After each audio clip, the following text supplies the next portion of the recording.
అస్సలాము అలైకుం. ఈరోజు 1 kilo mutton pulao చేస్తున్నాను. ఈరోజు దానికి ఏమేం చేయాలో కుక్కర్లో చేస్తున్నాను. 1 స్పూను సాల్ట్ వేసాను, సగం స్పూను కారం వేసాను, 1 స్పూను ధనియాల పొడి, కొంచెం పసుపు, కొంచెం గరం మసాలా ఇవన్నీ మిక్స్ చేసేసి దీంట్లో ముక్కలు మునిగేంత నీళ్ళు వేసుకోండి. కుక్కర్లో 3 విజిల్ వచ్చేదాకా పెట్టుకుందాం. 3-4 విజిల్ వచ్చేదాకా కుక్కర్లో పెట్టుకుందాం. దాని తర్వాత ఇది పెద్ద ఎర్రగడ్డలు 4, పచ్చిమిర్చి, పుదీనా, టమాటో, కొత్తిమీర అండి. టమాటో 3 పెద్దవి తీసుకున్నాను. ఇది లవంగ, పట్ట, ఏలక్కాయలు అవన్నీ.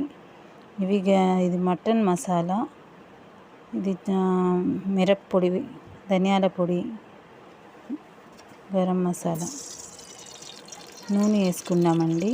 పెద్ద కుక్కర్లో నేను చేస్తున్నాను. ఎర్రగడ్డలు వేసుకున్నాము.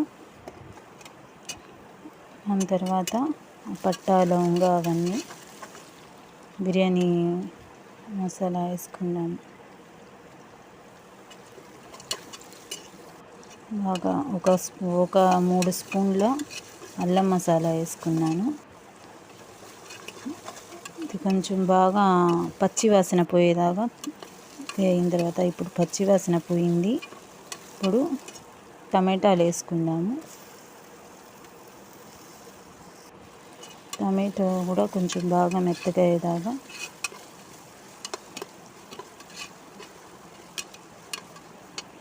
పచ్చిమిర్చి వేసుకుందాము. ఇది పలావ్ అండి. దీనికి ఎర్రగడ్డలు ఎర్రగా అవసరం లేదు.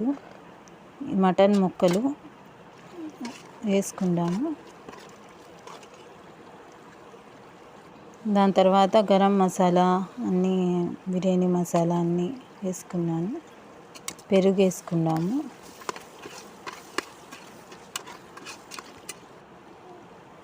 కొత్తిమీర, పుదీనా వేసానండి.